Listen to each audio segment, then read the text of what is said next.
welcome back to Richo and Reith. I think it is a more appropriate way of putting it. And welcome to Barnaby Joyce. I thought it was going to be Alan Jones. I don't know what happened, mate. Well, mate, what can I say?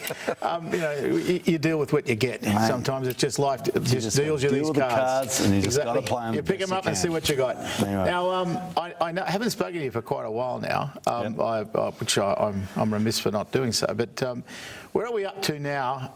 If I can just start with your portfolio. I'm not going to go into MH17 with you because I don't think that's reasonable. Let's just look at what happened with Indonesia. Yeah. Obviously, when the cattle trade got interrupted, a lot of farmers in our north cattle were really in trouble. Yeah. Where's it up to now? Well, we've got that trade up and running again. We've got moved over 1 million head of cattle since last weekend. We've got record prices for live cattle in the north. We're starting to get a turnaround. We want a turnaround in the cattle price in the south. Record prices for sheep, up to $158 for a wether. That means a B-double. You take a B-double into the sale, $100,000 is what one fellow was getting the other day, which is good. He's moved two of them, $200,000 for a sale. That's good prices. We've got dairy back up to 54 cents, but you know, it's all about building those relationships, getting those corridors going, getting the tonnage and the numbers moving, making sure that people see you as reliable, being Australian, and it's just sitting down with people and saying, look, mate, we've had a problem in the past, let's sort it out, and credit where credit's due. The Labor Party on this one has been basically on a bipartisan ticket, and that's what we want. We've got to look after our people and get good money back to our farmers, because that gets good money back to our nation, helps us turn the show around. Is it fair to say that the New Zealanders do a better job at marketing their agricultural products than Australia? Well, they certainly, they say New Zealand is the Saudi Arabia of milk. In fact, they're so good at it now, they're saying that Saudi Arabia is the New Zealand of oil. But they're just starting to, they've got massive volume. They move about 19 billion litres of milk. We move about 9. A lot of people in the New Zealand game are moving out of sheep and into milk. They're becoming very heavily weighted in the milk game, but they do a good job. And, you know, just for us, so for our nation, and so you listeners know, we're now moving about 16,000 litres of milk a week from the north coast of New South Wales. Now I'm in New South Wales. We're moving it to Shanghai. We're getting between $9 and $12 a litre. It's dropped a bit now, between about $7 and $12 a litre. That's on the shelf. That's on the shelf. And it costs about $1.26 to move it there. So there's all these new markets opening up, but they don't happen by accident. They happen by organisation, getting your protocols right, getting your diligence right, making sure that you've got the relationships right. And even in my own local town, in Tamworth the other day, we got a new chicken plant, poultry, chicken meat, out at a place called Manila, a bit contentious in the town. I know Manila, yeah. $82 million just for that. So that goes to show the Australian people in a whole range of areas where we're getting new markets, new product, we're moving agricultural product because we've got to do it for this nation. Yeah, look, I asked it in New Zealand question because, well, I haven't done much international travel in the last 5 years. In fact, I don't have a current passport.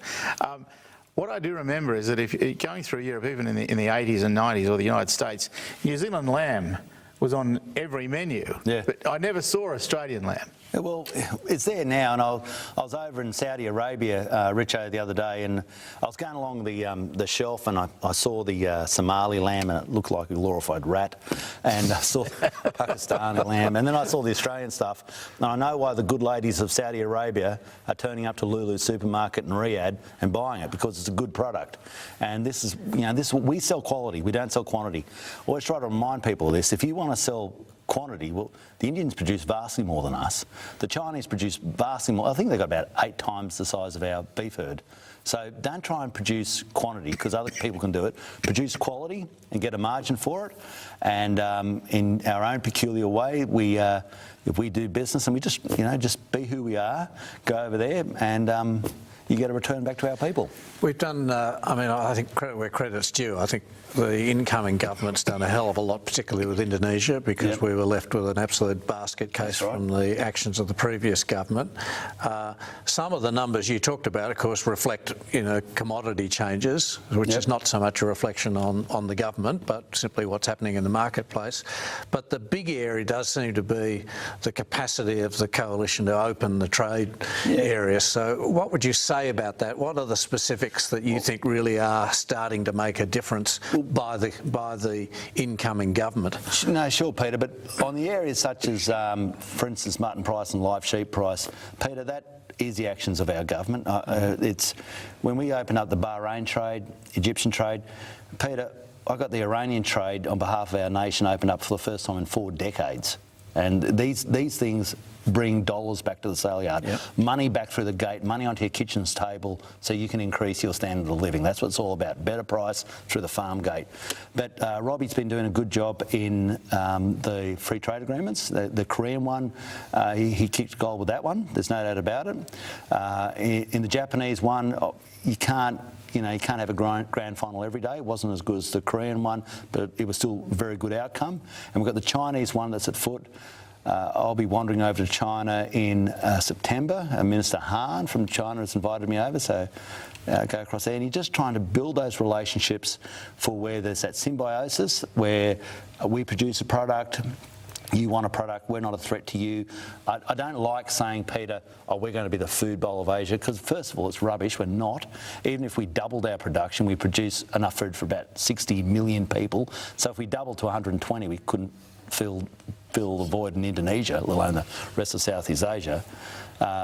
And you don't want to say you're the food basket for Southeast Asia, because every other farmer in every other country says, well, that's a threat. You're trying to put me out of a job.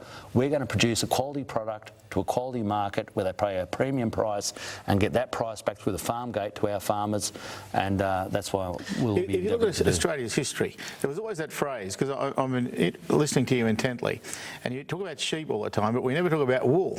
Yeah. We were supposed to, the sheep's back was where the country was built. The sheep. What's happening? I know. Well, what's happening with the wool? Well, I'll give you 2 things. There's a couple of things that would be interesting to your viewers. In places such as Western Queensland, we used to have about 17 million wool sheep. Now we're down to about 2. Now, one of the big reasons for that, Richo, is wild dogs. And people might be, watching their television now and poo-pooing and going, oh, well, isn't this cute?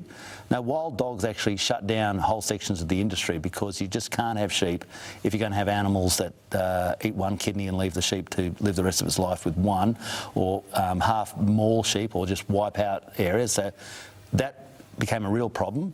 The price of sheep, of wool, because it's so labour intensive, made people make a value judgment, and they say, look, it's so hard to grow wool, and I could move to cattle. It's less labour intensive. Mark them, draft them, send them to the sale yards. Sheep, you've got to keep the flies out, keep the parasites out. It's a lot more labour intensive. So there was a natural progression out of wool. There's still areas of where it's a high value market, but even now, our wool market is around about the same as our cotton market. And if you add sheep and wool together, both meat sheep and wool together, it's still our 3rd biggest rural export. So it's still right up there. And the reason that sheep are so well suited to the Australian environment is because they're much better at dealing with meagre provisions. They're much better at feeding off meagre, as you would know, like in the South Australians and what happens down there, where you've got harder country, sheep are better suited to. Can I ask you though, because it's interesting you mentioned these wild dogs. You're not talking about dingoes here, are you? No. You're talking about feral dogs. Now, if you got the map of Australia, and I don't know how you did see it, but I suppose that's Perth, and round the east side you've got. Basically, the predominant genetics of that wild dog population is cattle dogs, kelpies that are bred into the dingo population, but they're predominantly a genetics that is Canis familiaris, the native dog, your dog in your house. Over on out in the west. And on Fraser Island, they're predominantly a dingo genetic. But that's why I call wild dogs not dingoes, because these wild dogs, they are just, they're a predatory animal. They work in packs. They'll clean up your sheep. They'll clean up your lambs. They'll do what they call surplus killing, which means they don't kill because they're hungry. They kill because it's fun. And they'll do something like knock the sheep over, eat out a kidney, eat its liver, and then leave it there. just leave it. And what are we doing about that? Well, I've got $10 million towards it to try and eradicate it. I've got another $280,000 for a coordination campaign, which will run out of Armidale. And it's also being on your show and letting people know about it. And if you want to know how close they are, Mount Cootha in Brisbane, they're there. Wow. They're right up. That's where the television stations are. That's dead right. Wow. They're right up against all your national parks. Richo, when I left Western Queensland, the last meeting I went to, they talked about wild dogs. First meeting I went to at Nundle, just outside Tamworth, guess what? The first issue they brought up to me? Wild dogs. And because your national parks, see, people make national parks, we'll win a few votes in Sydney by making a new national park. But they never talk about managing the national park. You've actually got to manage it like a property. Keep your feral pests out. Keep your wild dogs out. Keep your weeds out. But they just sort of shut it up and say, oh, isn't that beautiful? And then go back and have a cappuccino.